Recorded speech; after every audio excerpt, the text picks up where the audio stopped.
Hey, how are you? Hey, listen, today we're just going to talk about 5 different ways to play one major chord. Well, primarily the example that I'll use is an A major chord, an open A major chord. And I'm going to use other chords to, give examples.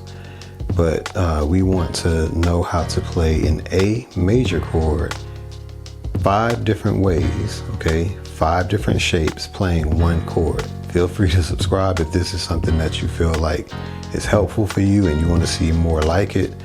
I do cover beginner tutorials as well as some intermediate and advanced tutorials.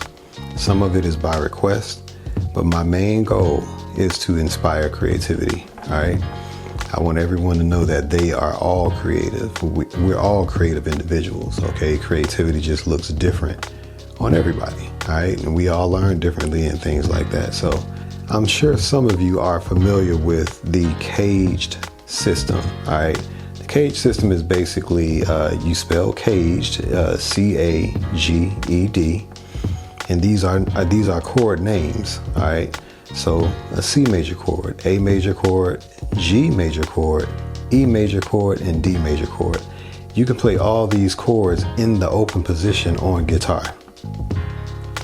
When I say open position, what I mean is basically you're utilizing some of the strings on the guitar and you're not having to fret those strings. So you're using some strings that you're not fretting and some that you are fretting in order to produce a full chord on guitar. And let's start with C. And I mean, if you already know how to play guitar, you already know your caged chords. This is just a review for you, but this may be brand new for some, all right? So here is a C. All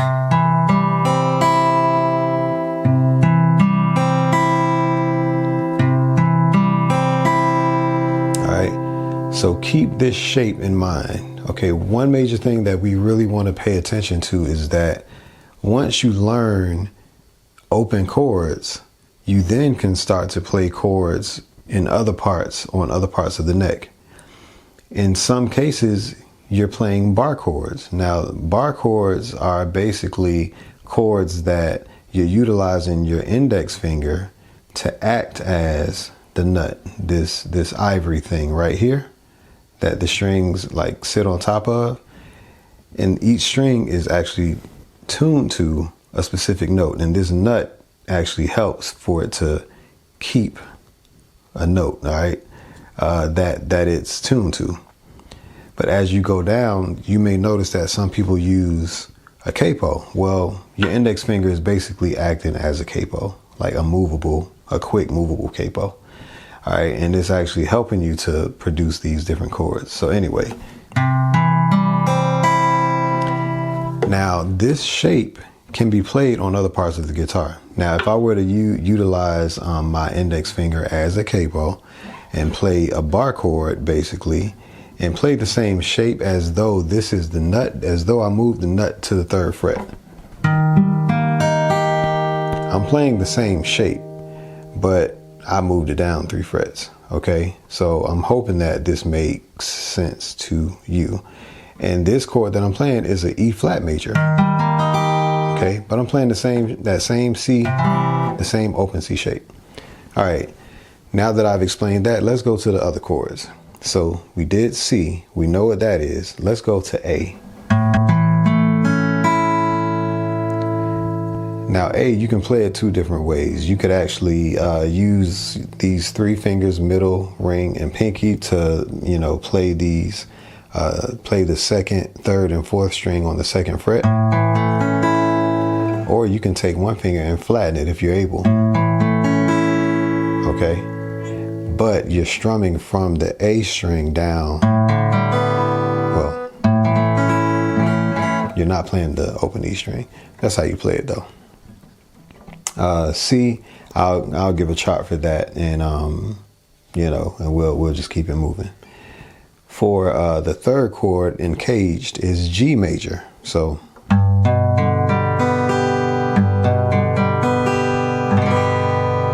the same as C. Well, really with all these chords, again, you can play them in different, you can play these shapes in different places. playing the exact same shape, but in a different place, using my index finger as a capo or as a movable nut, basically. So here's G. The way that I'm playing that, ring finger on my low E string, middle finger on the A string, 2nd fret, okay? Ring finger on my 3rd fret on the E string, middle finger 2nd fret, and pinky 3rd fret on the high E string. Everything else is open. Now for the E major chord.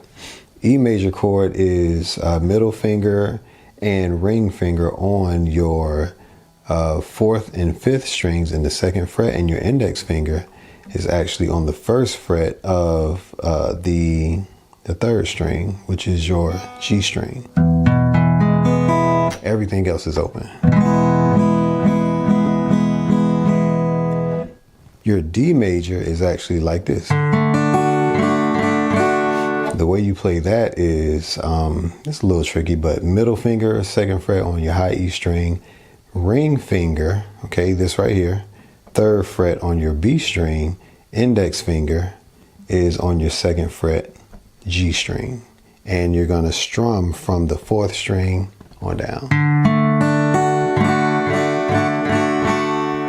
Now, I don't think I explained the C major. The C major is ring finger 3rd fret on your 5th string, middle finger 2nd fret on your 4th string, index finger 1st fret on your 2nd string. So we reviewed the caged chords. We reviewed that. I'll have charts later in the video so that you can go and you can just, you know, take a mental note of those. But yeah, so here are all the chords: C, A, G, E, and D. Keeping these shapes in mind, just keep the shapes, keep a mental note of the actual shapes, and pretend that this ivory nut is your index finger, okay? In most cases, not all. But just kind of keep in mind that we're either using it as a divider, a pivot, because you can play chords on either side of that pivot, okay, or of that divider, whichever way you want to look at it. But I'll show you what I mean. Now we're learning A with 5 different shapes. A major, 5 different shapes, okay? And once you lock in these 5 different shapes, it'll actually help for you to get better acquainted with this guitar neck. Because if you know that you're playing an A major chord, then you know that the same notes are in those shapes, okay? And you don't have to guess. When you learn the shape, you just know that those notes are located in that chord, okay? So therefore it's not requiring you to necessarily remember. You know where it is, okay? All right, so A major. I just went over the first open A major, okay? And I'm gonna play it again.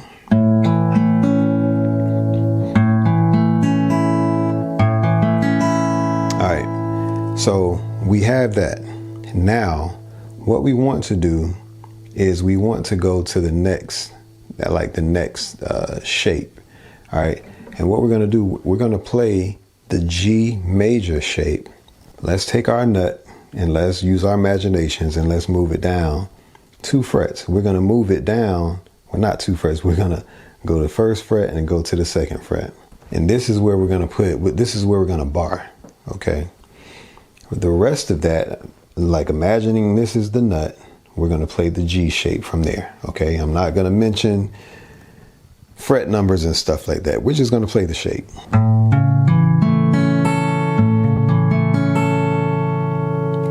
Now these notes, the same notes that are in the open A major, are in this A major.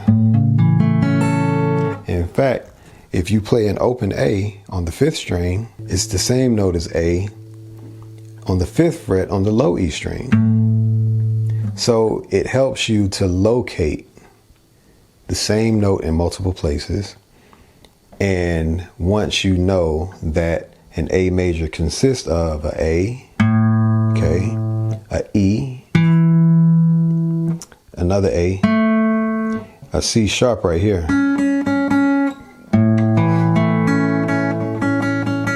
and another E, okay, you know that when you play it here,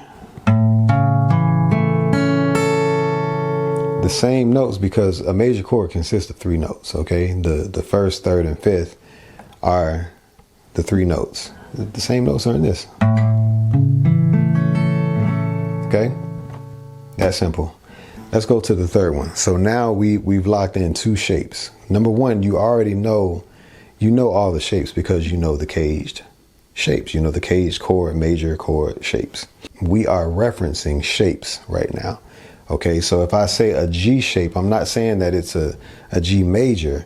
I'm just saying that it's the G major shape based on the open position. Okay, so we're utilizing our tools. We're sort of cross-referencing and just calling it a G major shape based on that open position. The third position. All right, now let's take our index finger again. We're going to move this to our 5th fret. Notice these are different pivots. So we have here, it actually kind of divides this side from this side. So we're able to play the major chord on both sides of that pivot. We're going to come here to this pivot, or this divider, whatever you want to call it.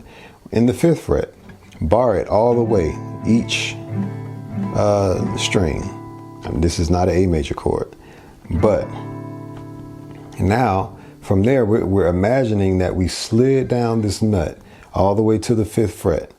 And now we're going to play an E major shape. Okay, it's not an E major chord. It's just referencing the caged system. It's an E major shape. Okay, it's still an A major chord. All right. All right. So now A major, A major, A major. See, they sound almost exactly the same. Now we're gonna go further. So here is this pivot. Now this particular shape, playing the D shape is not as simple, but you still can locate the notes. All right. So now let's take this index finger and we're gonna actually bring it to the 7th fret now. Okay. So this time we're actually not going to play every single string. We're actually either going to mute the low strings, and we're only going to play the top 4. Imagining that your index finger is this nut moved down to the 7th fret. We're going to play the D major shape.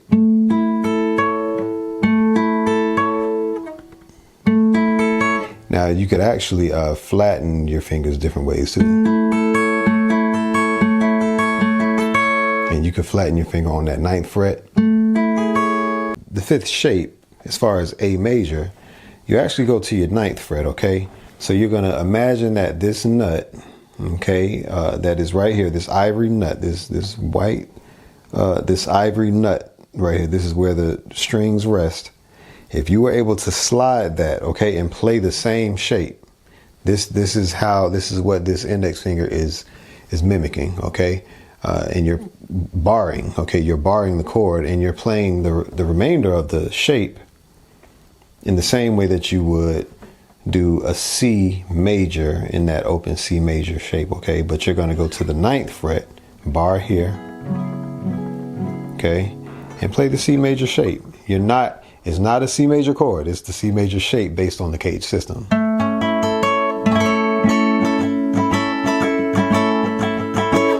So here are all the chords. Well, here's the same chord played in these different shapes. So here are all the shapes of the A major chord. 1, 2,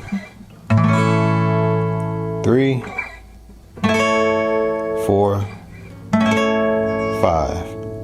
Now, I encourage you to learn all of them. It doesn't mean that you'll even play all of them, but just like learn all of them. Make sure that you have that that vocabulary. Make sure that you have your hand can play all of them just in case you need to use them. But in a lot of cases, when you're playing guitar, you're not necessarily playing the full chord all the time. Okay, so a lot of times when I'm playing, if I want to do the more percussive strumming, then yes. If I go here, same thing.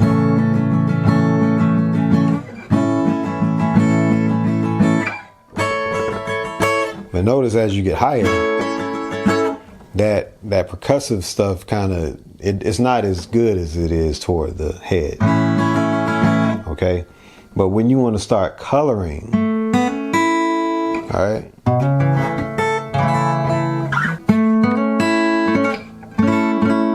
you're not playing the full chord. Okay, you're more so just choosing about 2 or 3 different strings and just playing around with those 2 or 3 different strings. All right.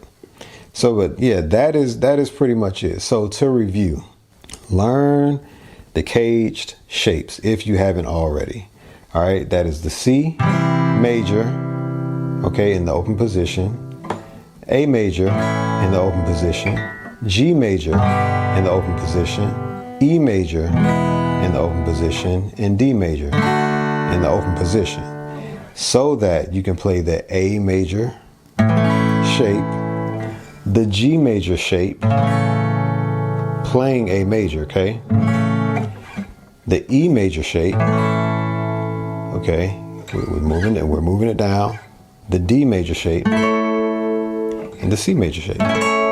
But we use those different shapes to play A major, all right? So yeah, that's pretty much it. You know, I'll embellish upon coloring and things like that on other videos. But this is just so that you know the different shapes. But just know that there are 5 different ways that you can play the same exact chord. But guess what? Once you lock this in, you can apply this to other chords. And it's the same thing. So if I go down 1 fret, imagine that this, even though it's kind of hard to play in the 1st fret, it's kind of hard to do that. But just for the sake of an example, if I play from this 1st fret, okay, and I played the A major shape. So instead of playing this, I'm playing. So we're 1/2 step up. Well, if I go from that B flat, okay, if I pivot it in the same way that I did that A major, that's still a B flat. That's still a B flat. That's a B flat. That's also a B flat. So I've now played 5 different B flat major chords, okay, and using 5 different shapes, same exact chord, and I can do that and go to B. Same. Well, I'm clearly playing A, but now so this is A, B flat, which is also A sharp. There is B, okay. Let's move down. There's B. There's B. There's B. That's also B. Okay? You can do this with every single note. Okay? So just know that. Keep that in mind. Here is E. Now this is sort of different, because if you're going to play the E major, you're gonna act as though you're going from this shape. Okay, you're still playing the same shapes that are in the A major, but now you're actually gonna play, after you play the E major shape, you're gonna go to your D major shape, but play the E. Play the E major. So here. Okay, then you're gonna do your C major shape playing the E. Then you're gonna do your A major shape playing the E. Then you're gonna play your G major shape playing the E. But here's the E major. So that was 5 shapes to play 1 chord. And I just covered the neck even though I didn't do every chord, but I just covered the neck quite a bit just by memorizing the shapes. Okay, so learn the cage system, like learn those caged chords, because it's going to help you to memorize the shapes. And you are memorizing the chords at the same time, but you also simultaneously want to understand that you want to memorize the shape as well. Okay, the same thing applies to piano, because the intervals are the same. Even though you got black and white keys, the intervals are the same. They don't change. That's pretty much it. My aim for this channel is to inspire creativity. You know, music, yeah, that's cool, but music has lots of benefits for our brain, and it helps us to access different points of our brain in a very unique way.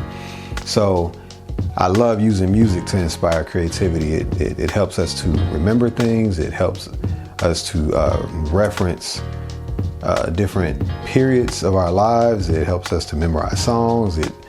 It actually helps to build relationships. It's a conversation piece. It's an icebreaker. It's all these things, right? So memorize these shapes. I do show beginner level guitar, and I show some advanced level stuff. Okay, I get bored quickly, so I like showing different things. But this is my mode of inspiring creativity and talking about that topic. So if this is your vibe, go ahead and subscribe. Feel free, like, comment, ask questions if you need to ask questions.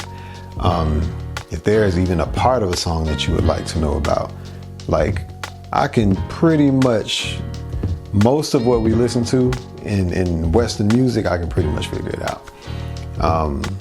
So I love you. I hope that this was helpful, and I'll definitely see you later. Until next time, and I'm gonna hit this stop button.